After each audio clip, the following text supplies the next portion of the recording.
तो स्वागत है आप सभी लोगों का आज की वीडियो में। आप में से काफ़ी सारे लोगों ने कल वाली वीडियो देखी होगी और अभी मैंने प्राइवेट कर दी है क्योंकि मेरे को रात को ऐसी फीलिंग आई, नहीं यार ये सब चीज़ें हमारे लिए नहीं है, मतलब मेरे लिए नहीं है ये सब चीज़ें कि मैं किसी और के बारे में बुरा भला बोलूँ। तो मैंने कहा नहीं यार ये मतलब इस लाइन में मेरे को नहीं घुसना, तो मैंने वो प्राइवेट कर दी। जिसने देख ली वीडियो ठीक है, जिसने नहीं देखी उनके लिए भी ठीक है भाई, ऐसी कुछ खास वीडियो नहीं थी।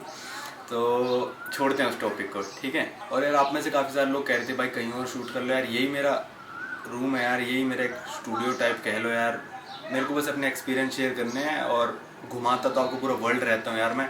अब रूम में बैठने की नौबत आ चुकी है तो भाई क्या ही कर सकता है बंदा, वरना तो मेरी कोई वीडियो एक ही जगह बैठ के कोई और वीडियो बनती नहीं है, सिर्फ इसी चैनल पे बनती है। तो आज का टॉपिक है मेरा एयरलाइन और एयरपोर्ट एक्सपीरियंसेस, वर्स्ट और बेस्ट। ज़िंदगी में आपने एक चीज़ नोटिस करी होगी, आपको अच्छी चीज़ें हमेशा याद रहती हैं, मतलब कि इस बंदे ने मेरे साथ अच्छा किया था, ये हमेशा आपको याद रहेगा। वर्स्ट चीज़ें मैं बहुत सारी भूल चुका हूँ क्योंकि जो भी एयरलाइनों के साथ मेरी लड़ाई होती रहती है, एयरपोर्ट्स पे लड़ाई होती रहती है, तो वो मैं ज़्यादातर चीज़ें भूल चुका हूँ। ज़्यादातर आपको वीडियोज़ में मिल जाएंगे अगर, क्योंकि इंस्टेंट याद रहती हैं, पर अच्छी चीज़ें जो है ना आपको 6-7 साल पहले वाली चीज़ें भी याद रहेंगी। जैसे कि मेरा पहला एक्सपीरियंस था स्पाइस जेट का। इसमें बहुत सारी एयरलाइंस ऐसी होंगी जिसने आपके साथ कुछ गलत व्यवहार किया होगा, गलत बिहेव किया होगा, पर मेरे साथ, मतलब मैं एयरलाइन को अच्छा नहीं कह रहा, मैं उस बंदे को अच्छा कह रहा हूँ जो एयरलाइन में काम कर रहा है, जिसने ये किया है। क्योंकि एयरलाइन कभी आपके साथ अच्छा नहीं कर सकती, जो काम कर रहा है वो बंदा आपके साथ अच्छा कर सकता है, ठीक है। तो पहला मेरा एक्सपीरियंस था स्पाइस जेट का। मैं, तारक और एक और दोस्त है मेरा जसमिंदर, वो कॉमेड के पेपर देने जा रहे थे। कॉमेड के एक मेडिकल का पेपर होता है कर्नाटका के कॉलेजेस के लिए। तो अब तो खैर एक ही पेपर होता है, सिर्फ नीट। तब मेरे टाइम पे काफ़ी सारे अलग अलग स्टेट्स के अलग अलग पेपर होते थे। तो हमने यहाँ से दिल्ली से फ़्लाइट बुक कराई थी बेंगलोर की, स्पाइस जेट की। तो भाई हम घर से खाना लेके गए थे, हमको पता था एयरलाइन में नहीं मिलेगा खाना क्योंकि स्पाइस जेट बजट एयरलाइन है और एयरपोर्ट पे काफ़ी महंगा मिलेगा, तो हम घर से खाना लेके गए थे कि फ़्लाइट में खा लेंगे। तो हमने फ़्लाइट में खाना खाना शुरू किया। हालांकि फ़्लाइट वाले कहते हैं कि बाहर का खाना नहीं लेके आना है और मतलब ये रूल है उनका। तो हमने कहा यार ठीक है, कोई ऐसे रोका टोकी करता नहीं है, पर फ्लाइट में आज तक मेरे को कभी रोका नहीं है बाहर का खाना या घर का खाना खाने के लिए। तो हम खा रहे थे, तो जनरली मतलब एयर होस्टेस आपको देखेगी खा रहे हैं, ठीक है भाई कोई बात नहीं। पर वहाँ पे उस दिन कुछ अलग चीज़ हुई। उस एयर होस्टेस ने मतलब हमारे लिए स्पेशल 3 गिलास पानी लेके आए हमारे लिए कि भाई चलो ये खाना खा रहे हैं, इनको पानी दे देते हैं। तो भाई हम डिस्कस कर रहे हैं यार ये तो बड़ा मतलब अच्छा जेस्चर था कि मतलब पानी देना, मतलब ऐसे नहीं कि सबको दे रहे थे पानी, मतलब जो मांग रहा था ऑब्वियसली उनको पानी तो मिलता ही है, पर हमने मांगा नहीं था भाई हमारे लिए। मतलब उन्होंने देखा सिर्फ कि ये बंदे खाना खा रहे हैं, इनको पानी दे देते हैं, तो वो पानी लेके आई थी। तो ये बात होगी आप मान लो कम से कम 5-6 या 6.5 साल पुरानी, और मेरे को आज तक याद है। तो मैंने लिस्ट बना ली है भाई, क्या क्या कौन से एक्सपीरियंस आपको बताने हैं। तुरंत मैंने बना ली, जो एकदम से दिमाग में आया ना भाई वही है आपके बेस्ट एक्सपीरियंसेस, और जो दिमाग में नहीं आ रहे भाई वो काहे के बेस्ट एक्सपीरियंसेस या फिर वर्स्ट। दूसरा आता है भाई HK एक्सप्रेस। HK एक्सप्रेस एक हांगकांग की एयरलाइन है। मैं इसमें आ रहा था हिरोशिमा से हांगकांग के लिए। तो इसमें क्या होता है कि सामान लिमिटेड ले जाने देते हैं 7 किलो, क्योंकि बजट एयरलाइन है। तो प्रशांत भाई और मेरा सामान था अराउंड जापान में, थोड़ी बहुत हमने शॉपिंग वॉपिंग भी कर ली थी मैंने, तो 10-12 किलो हो गया था। तो हम एयरपोर्ट पे, एक तो हम फ्लाइट से कुल आधा घंटा पहले पहुंचे भाई, फ्लाइट के डिपार्चर से आधा घंटा पहले पहुंचे। हालांकि एयरपोर्ट काफ़ी छोटा सा था तो हमको लग रहा था कि बोर्डिंग होने देगी, पर जब हम काउंटर पे पहुंचे SK एक्सप्रेस के, वहाँ पे कोई नहीं बैठा था। तो एकदम से एक लेडीज़ भागती भागती आई और कहती भाई आप तो बहुत लेट हो गए हो। फिर हमने कहा यार करवा दो। तो कहती चलो कोई बात नहीं, अब कर दो अपना बैग दिखाओ। तो उसने देखा 12 किलो है, तो उसने कहा यार ज़्यादा ही है। तो कहती आगे से मत लेके आया। मैं भाई आगे हम आएंगे ही नहीं इस एयरलाइन से, या फिर हिरोशिमा अब हमारा आने का कोई प्लान ही नहीं। हमने कहा हाँ ठीक है। तो अगर इंडिया में होता तो पक्का भाई मेरे को लग रहा है कि एक तो पहले तो बोर्डिंग ही नहीं करने देते और इतना भारी बैग नहीं लेके जाने देते। तो वो काफ़ी अच्छा जेस्चर था कि भाई चलो कोई बात नहीं, ले जाओ बैग भी, और तुम लेट हो गए हो वो भी कोई बात नहीं। तो भाई ये मेरे को अभी तक याद है कि भाई ऐसा हुआ था। फिर आते हैं पेगासस एयरलाइंस। ये भी रिसेंटली हुआ मेरे साथ। पेगासस एयरलाइन में से मैं आ रहा था टर्की से, टेल अवीव से शायद, या तो मैं टर्की आ रहा था या टर्की से दुबई आ रहा था। मेरे को लग रहा है मैं टर्की आ रहा था, हाँ टर्की आ रहा था शायद मैं। तो टेल से फ़्लाइट उड़ी, वहाँ से मैंने सारे जो टेल की वो इजराइल की करेंसी वो डॉलर्स में चेंज करा ली थी। तो $5 का नोट पड़ा था मेरे पास बस, और कार्ड वगैरह थे, और दुबई की करेंसी थी जो कि किसी काम की नहीं थी, क्योंकि टर्की फ़्लाइट जा रही थी, उनको दुबई से कोई लेना देना था नहीं।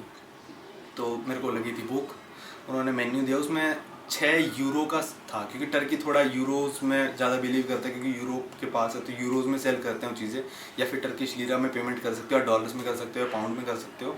तो 6 यूरो का था, तो मैंने कहा ठीक है भाई कोई बात नहीं, ये चीज़ मेरे लिए लेके आ जाओ। मैंने एयर होस्टेस से कहा कि ये चीज़ मेरे लिए लेके आ जाओ, तो वो लेके आ गई, और मैंने फिर अपना कार्ड दे दिया, क्योंकि मेरे को पता था मेरे पास 6 यूरो नहीं है, ना ही $7 है मेरे पास। 6 यूरो इजिकल टू रफली $60 होता है। तो मैंने कहा लो कार्ड स्वाइप कर लो। पहले उन्होंने एक कार्ड स्वाइप किया, नहीं चला। मैंने कहा चलो कोई बात नहीं, मेरे पास 3-4 कार्ड रहते हैं जो कि सारे इंटरनेशनल एक्टिवेट रहते हैं।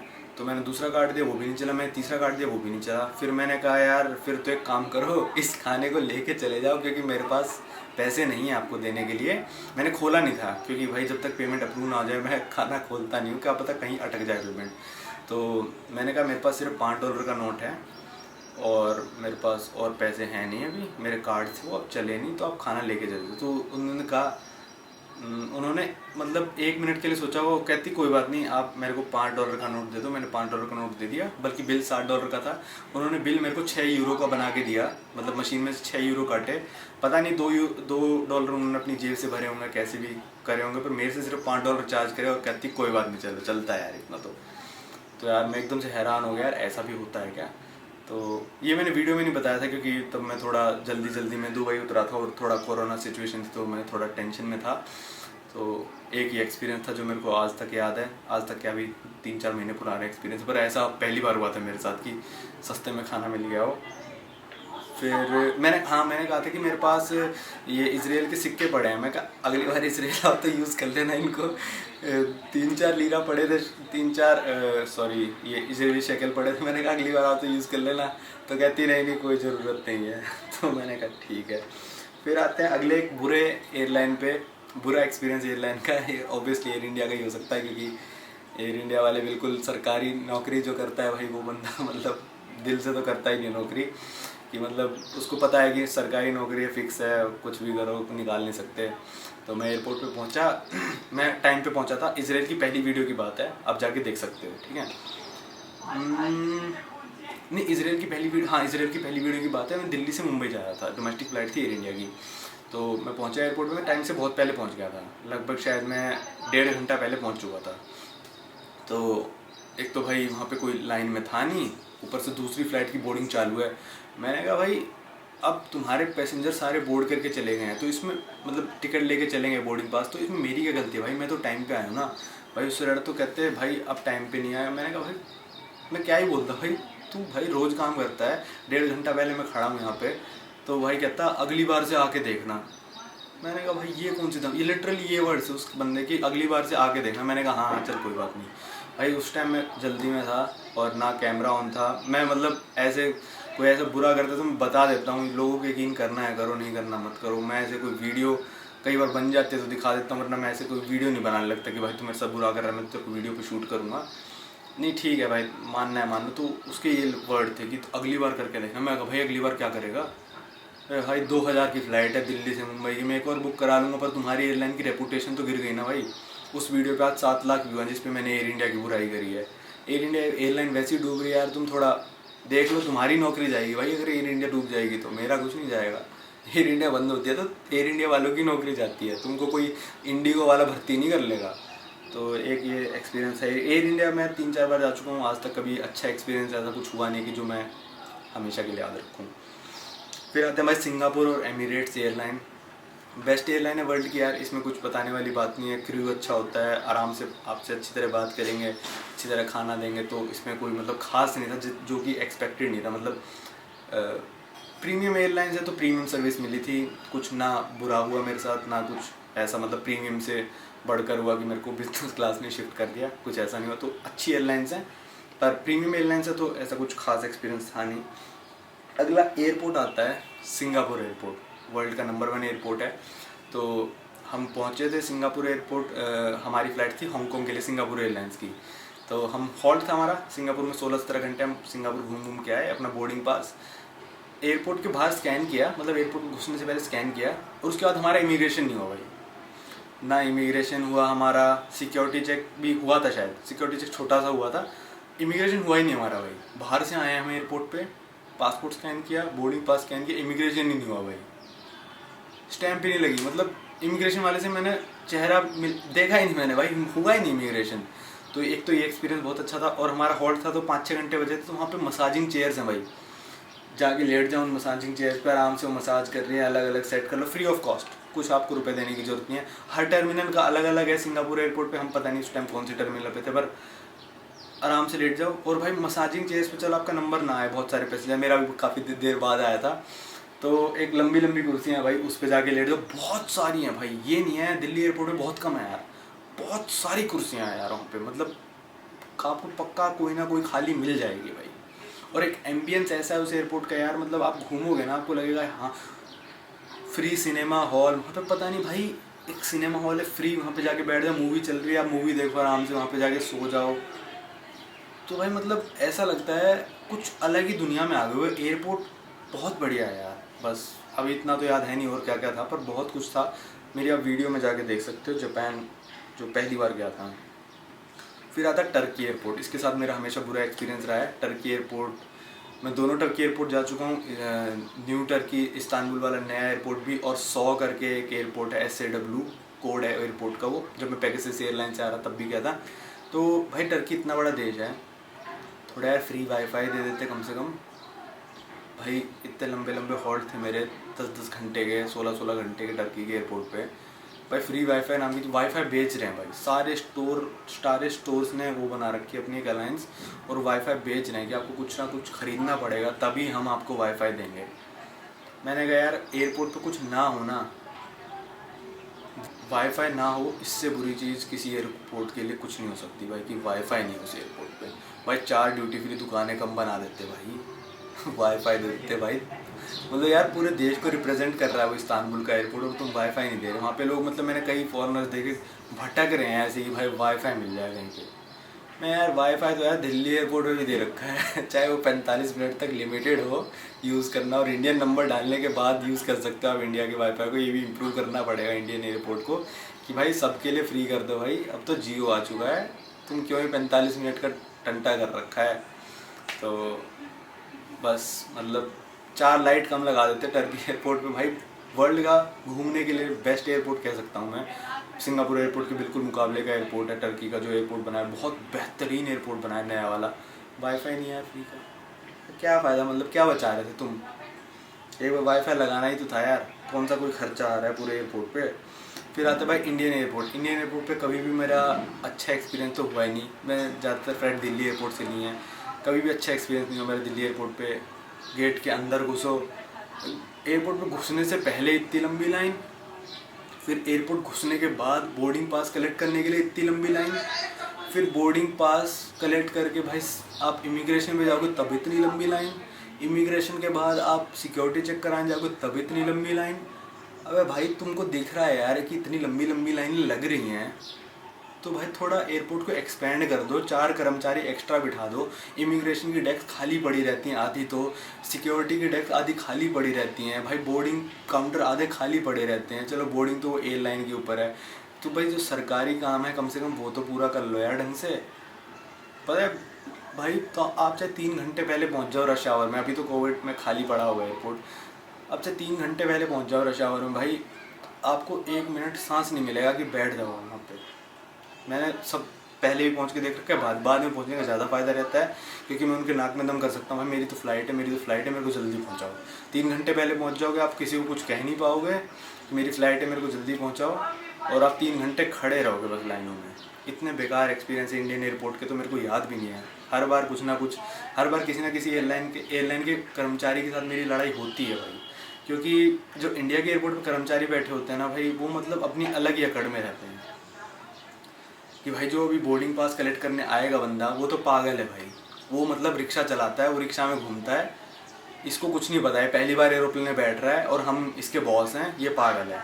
तो वहाँ पे भाई अगर वो बंदा अकड़ दिखा रहा है तो मेरे को भी अपने आगे से अकड़ दिखानी पड़ती है, और वहाँ पे हर बार मेरी लड़ाई होती है। तो भाई किसी अकड़ तोड़नी तो खुद अकड़ दिखानी पड़ेगी। हाँ जी करोगे तो वो आपको पागल बना देंगे। और मैंने बहुत सारे पोस्ट्स पढ़े हैं ऑनलाइन कि मतलब बंदों को बहुत ज़्यादा पागल बनाया एयरलाइन स्टाफ ने। अगर आप उनको दिखाओगे कि भाई आप पागल हो तो आपको पागल बनाएंगे। कोई वो आपके मालिक नहीं है, सर करने की जरूरत नहीं है। कोई बंदा आपसे अच्छी तरह बात कर रहा है, अच्छी तरह बात करो, बुरी तरह बात कर रहा है, बुरी तरह बात करो। इंडिया के एयरपोर्ट के अलावा मैंने किसी एयरपोर्ट पे किसी भी फ्लाइट क्रू या फिर जो ग्राउंड स्टाफ होते हैं उनसे भाई अकड़ में बात नहीं करी। अगर कोई बाहर के देश का बंदा मेरे को टिकट दे रहा है और कह देगा ना सर आपको आप बोर्डिंग नहीं कर सकते, वो इतनी प्यार से कहेगा ना कि भाई सर आप बोर्डिंग नहीं कर सकते, कि मतलब मैं कह दूँगा हाँ यार कोई बात नहीं, चलो बोर्डिंग नहीं कर सकता तो कोई बात नहीं। पर यहाँ पे क्या कहेंगे, मेरे एक नॉक्सकूट एयरलाइन की नहीं, कर्मचारी की बात कर रहा हूँ मैं। इनमें से किसी भी एयरलाइन से मेरी कोई सहानुभूति नहीं है, कर्मचारी अच्छे होते हैं भाई। तो वो कहता सर आप थाईलैंड जा रहे हो, आप मेरे को 10,000 बात दिखाओ। मैंने कहा भाई मैं ट्रांजिट में जा रहा हूँ, जापान जा रहा हूँ मैं। कहता सर आप चाहे इंडियन रुपये अभी ATM से निकलवा के लेगा। मैं कहा पागल है क्या भाई तू, थोड़ा दिमाग लगा ले भाई। अब मैं पूरी सिचुएशन इस वीडियो में एक्सप्लेन नहीं करना चाहता। मैंने कहा भाई मैं नहीं निकलवा के ला रहा, पैसे तेरे को देना है बोर्डिंग पास दे, वरना अपने सीनियर से मिलवा मेरे को। और वहाँ पर अगर मतलब कोई नया बंदा जाता तो वो कहता हाँ सर सॉरी सर। भाई अगर आप दब गए ना तो आपको एयरपोर्ट से वापस ही भेज देंगे वो लोग। पर मैंने काफ़ी पोस्ट पढ़े हैं कि ऐसा हुआ है। तो इंडिया के एयरपोर्ट पे तो भाई कम से कम मत दबो। और मैं कहना चाहूँगा भाई इंडिया के ग्राउंड स्टाफ को, अगर कोई वीडियो देख रहा है तो भाई कोई एयरपोर्ट आ रहा है तो उसको कम से कम पागल मत समझो। कोई पागल बंदा एयरपोर्ट पे आके एयरलाइन में बैठ के नहीं जाता भाई, ठीक है। थोड़ा अपनी अकड़ को अपने पास रखोगे तो अगला भी आपसे प्यार से बात करेगा। और अगर आप अकड़ दिखाओगे तो हम भी भाई अकड़ दिखाएंगे। मेरी कम से कम नहीं तो कम से कम भाई 5-6 बार इंडिया के एयरपोर्ट पे, सॉरी दिल्ली एयरपोर्ट पे एयरलाइन स्टाफ से लड़ाई हो रखी है। वहाँ पे मैंने सोचा कि भाई मेरे कोई बात नहीं, घंटे वेस्ट हो जाने दो, पर आज तो इसकी अकड़ मेरे को निकाल के जानी है। एक और किस्सा बता देता हूँ, बैठा ही हूँ तुम्हें। तो एयर अस्ताना के एक स्टाफ मेंबर था। मैंने अपनी एयर अस्ताना की टिकट दिखाई। मैं पता नहीं कहीं एक्स डेस्टिनेशन पे जा रहा था, शायद रशिया जा रहा था। फिर मैंने कहा मैं यूक्रेन ट्रेन से जाऊँगा, फिर यूक्रेन से दुबई आऊँगा, फिर दुबई से दिल्ली आऊँगा। तो उसने कहा ठीक है। फिर दुबई से दिल्ली की टिकट दिखाओ, तो वो ओमान एयर की थी मेरी। तो मैंने कहा लो भाई टिकट देख लो तुम, कोई बात नहीं। वैसे मैं कह सकता था भाई मैं नहीं दिखा रहा, मैंने कहा चलो यार ज़्यादा लड़ाई नहीं करते हैं। मैंने कहा ये मेरी टिकट है। तो उसने कहा चलो ओमान एयर से हम कंफर्म करके आते हैं कि आप डमी टिकट तो नहीं दिखा रहे हो। मैंने कहा कर ले कंफर्म, मेरी कंफर्म टिकट थी वो। भाई ओमान एयर से वो मेरे फ़ोन में से गलत नोट करके लेके चला गया PNR नंबर। कहता सर ये टिकट तो है नहीं। भाई उस टाइम पे मेरे को इतना गुस्सा आया ना, मन कर रहा। और उस बंदे ने मेरे को पहचान लिया कि सर आपने एयर अस्ताना पहले ही वीडियो बनाई है ना। और मैंने उसमें थोड़ी एयर अस्ताना की बुराई कर दी थी, मतलब थोड़ी सी करी थी। मैंने कहा हाँ बनाई है भाई, इस बार भी बनाऊँगा। तो मैंने कहा भाई उस टाइम इतना गुस्सा आया ना मेरे को कि मतलब मैं इसका मुँह तोड़ दूँ। पर मैंने कहा भाई तू एक काम कर, सुन भाई तू ओमान एयर के उस बंदे को लेके आ जिसने कहा ये PNR नकली है, ठीक है। वो ओमान एयर का बंदा आया। मैंने कहा भाई टाइप कर। उसने टाइप किया। मैं कहा भाई क्या बकवास कर रहे हो अभी, मतलब मैं वो शब्द तो यूज़ नहीं करना चाहूँगा जो मैंने वहाँ पे बोला। मैंने कहा भाई तुमने पागल समझ रखा है भाई लोगों को। तो वो भाई सॉरी सर करने लग गया। फिर भी उसके बाद ही वो 15-20 मिनट में खड़ा रहा। बस यही है यार, इसलिए इंडिया के स्टाफ को रिस्पेक्ट नहीं मिलती।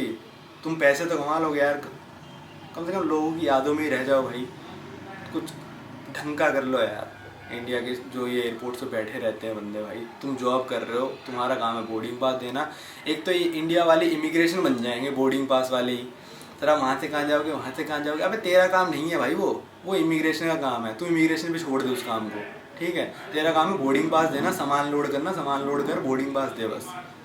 इमिग्रेशन मत बना करो। एक इमिग्रेशन वालों को इंटरव्यू दे, तुमको दो भाई, क्यों तू। तो बस यही थी वीडियो। थोड़ा अपने देश वालों को इम्प्रूव करना पड़ेगा, वरना काम चलेगा नहीं। एक और बता देता हूँ चलो, ठीक है। ये अभी मैंने पढ़ा, एक रह गया था। तो भाई एक है लॉन्ग लेओवर्स का। लॉन्ग लेओवर मतलब जैसे 10-12 घंटे का आपका लेओवर है।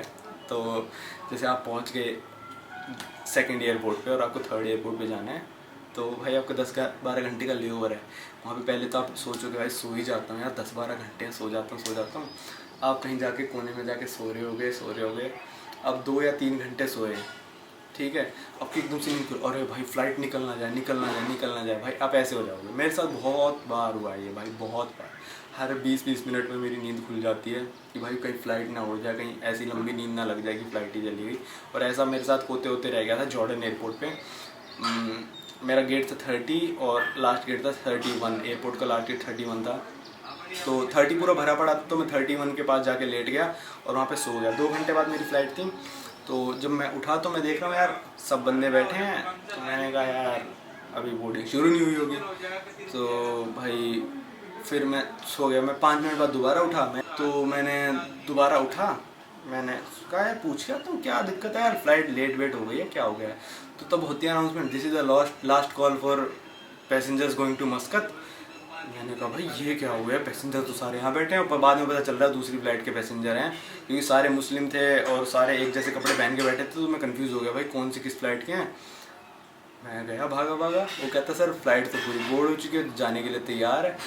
मैंने कहा भाई यार हाथ जुड़वा ले प्लीज़, मेरे को भेज दो। फिर मैंने कहा यार यहाँ पे अगर रह करोगे ना तो आप फंस जाओगे, वही बात है, थोड़ी अकड़ दिखाओ तो आपका काम हो जाएगा।